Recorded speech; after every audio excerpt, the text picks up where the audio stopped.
welcome to the Cosmic X Stories. Today we will be talking about the story of the treasure thief. From Kemet, ancient Egypt. Ramesses III, the king who, when he first came to the throne, wished to marry Helen of Troy, ruled for many years and Egypt grew prosperous under him. Early in his reign he defeated invasions from both Palestine and Libya. But after this he lived at peace with his neighbors and encouraged trading to such an extent that he became the richest of all the kings. Ramesses gathered his treasures together in the form of gold and silver and precious stones, and the more he gathered the more anxious he became lest anyone should steal his hoards. So he sent for his master builder, Hormuzd, and said to him, "Build me a mighty treasure house of a hewn stone of Sin. Make the floor of solid rock and the walls so thick that no man may pick a hole in them. And rear high the roof with stone into a tall pyramid so that no entrance may be broken through that either." Then Hormuzd, the master builder, kissed the ground before Ramesses, crying, "O king! Life, health, strength be to you. I will build such a treasure house for you as the world has never seen, nor will any man be able to force a way into it." Hormuzd set all the stonemasons in the land of Egypt to work day and night quarrying and hewing the stone from the hard rock on the edge of the desert above Sin where the Nile falls from its most northerly cataract near the Isle of Elephantine. And when the stone was hewn, he caused it to be drawn on sledges down to the Nile and loaded on boats which bore it down to western Thebes, where the temple of Ramesses was already rising, which stands to this day and is now called Medinat Habu. Under the care of the master builder the walls of the new building were reared and a pyramid was built over the whole, leaving a great treasure chamber in the middle. In the entrance he set sliding doors of stone, and others of iron and bronze. And when the untold riches of King Ramesses were placed in the chamber, the doors were locked and each was sealed with the king's great seal, that none might copy on pain of death both here and in the duat where Osiris reigns. Yet Hormuzd the master builder played the king false. In the thick wall of the treasure house he made a narrow passage, with a stone at either end turning on a pivot that, when closed, looked and felt like any other part of the smooth, strong wall, except for those who knew where to feel for the hidden spring that held it firmly in place. By means of this secret entrance Hormuzd was able to add to the reward which the king gave to him when the treasure house was complete. Yet he did not add much, for very soon a great sickness fell upon him, and presently he died. But on his deathbed he told his two sons about the secret entrance to the treasure house. And when he was dead, and they had buried his body with all honor in a rock chamber among the tombs of the nobles, at western Thebes the two young men made such good use of their knowledge that the king soon realized that his treasure was beginning to grow mysteriously less. Ramesses was at a loss to understand how the thieves got in, for the royal seals were never broken, but get in they certainly did. The king was fast becoming a miser, and he paid frequent visits to his treasure house and knew every object of value in it, and the treasure continued to go. At last the king commanded that conning traps and meshes should be set near the chests and vessels from which the treasure was disappearing. This was done secretly. And when next the two brothers made their way into the treasure house by the secret entrance to collect more gold and jewels, the first to step across the floor towards the chests was caught in one of the traps and knew at once that he could not escape. So he called out, "Brother! I am caught in a snare, and all your cunning cannot get me out of it. Probably I shall be dead by the time the king sends his guards to find if he has caught the treasure thief. If not, he is certain to have me tortured cruelly until I tell all, and then he will put me to death. And whether I live or die, he or one of the royal guards will recognize me, and then they will catch you, and you too will perish miserably, and maybe our mother also. Therefore I beg you, as you hope to pass the judgment of Osiris whither I am bound, that you draw your sword and strike off my head and carry it away with you. Then I shall die quickly and easily.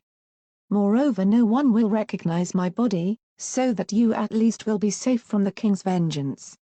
The second brother tried to break the trap. But at last, realizing that it was in vain, and agreeing that it was better for one of them to die than both, and that if his brother were recognized their whole family might suffer, he drew his sword and did as he had begged him to do. Then he went back through the passage, closing the stones carefully behind him, and buried his brother's head with all reverence.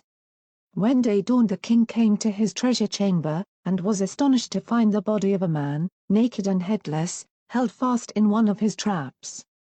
But there was still no sign of a secret entrance, for the treasure thief had been careful to remove all tracks, while it was quite certain that the seals on the doors had not been broken. Yet the king was determined to catch the treasure thief. So he gave orders that the body should be hung on the outer wall of the palace, and a guard of soldiers stationed nearby to catch anyone who might try to take it away for burial, or anyone who came near to weep and lament. When the mother of the dead man heard that the body of her son was hanging on the palace wall and could not be given the sacred rites of burial, she turned upon her second son, crying, "If the body of your brother remains unburied, his spirit cannot find peace in the duat nor come before Osiris where he sits in judgment. Instead he will wander forever as a ghost, lost upon earth. Therefore you must bring me his body, or else I go straight to the king and beg for it by the love which he bore to your father Homp his master builder. If he learns that you are the treasure thief, I cannot help it. But I will at least bury you with your father and brother in the great tomb of Homp." At first her son tried to persuade her that the burial of a head was enough, for this he had set secretly where Homp lay. And then he pointed out to her that it was surely better for one of her sons to lie unburied than for both of them to die. But she would not listen to him, and he was forced to promise to do his best to recover his brother's body. So he disguised himself as an old merchant, loaded 2 donkeys with skins of wine, and set out along the road which ran by the palace wall. As he passed the place where the soldiers were encamped, he made the donkeys jostle against each other, and he secretly made holes in the wineskins which had bumped together, as if some sharp pieces of metal on their harnesses had done it. The good red wine ran out onto the ground, and the false merchant wept and lamented loudly, pretending to be so upset that he could not decide which of the skins to save first. As soon as they saw what was happening, the soldiers of the guard came running to help the merchant, or rather to help themselves. This they proceeded to do until the 2 damaged skins were empty, and the wine was already on its way to their heads. By this time the merchant had made friends with his gallant rescuers, and was so grateful to them for saving his wine from being wasted on the desert sand that he made them a present of another skin of wine, and sat down to share it with them. They did not refuse their help when yet another skin was broached. But before it was emptied they were past saying anything, and lay snoring on the ground with their mouths open. Darkness was falling by this time, and the false merchant had no difficulty in taking down the body of his brother from the wall, wrapping it in empty wine-skins, and carrying it away on one of his donkeys. Then, having tied a lock of hair from one side of each soldier's head, he went triumphantly home to his mother, and the funeral was completed before the morning. When it was light and the king discovered that the body had gone, his rage was great, and he caused the guards to be laid out and beaten on the feet with rods as a punishment for their drunkenness. "Whatever the cost, I must have the treasure thief!" cried the king, and forthwith he invented a new plan to catch him. He disguised one of his own daughters, a royal princess, as a great lady from a foreign land, and bade her camp before the city gates and offer herself in marriage to the man who could tell her the cleverest and wickedest deed he had done in the whole of his life. The treasure thief guessed at once who the strange maiden was, and why she was asking these questions. But he was determined to outdo the king in cunning. So he went to visit the princess just as the sun was sinking, and he carried with him, hidden under his cloak, the hand and arm of a man who had lately been executed for treason by command of the king. "Fair princess, I would win you to be my wife," he said. "And so," he ended, "the wickedest thing I ever did was to cut off my own brother's head when he was caught in the king's trap yonder in the secret chamber of the treasure house. And the cleverest was to steal his body from under the noses of the soldiers who were set to guard it." Then the princess cried out to the royal attendants who were hidden nearby as she seized the thief, saying, "Come quickly, for this is the man the king is seeking. Come quickly, for I am holding him by the arm."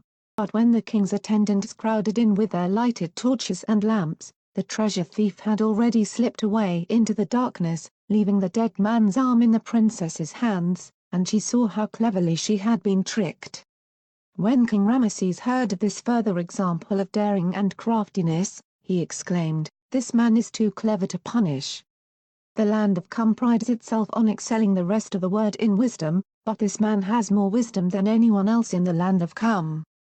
Go, proclaim through the city of Thebes that I will pardon him for all that he has done, and reward him richly if henceforth he will serve me truly and faithfully."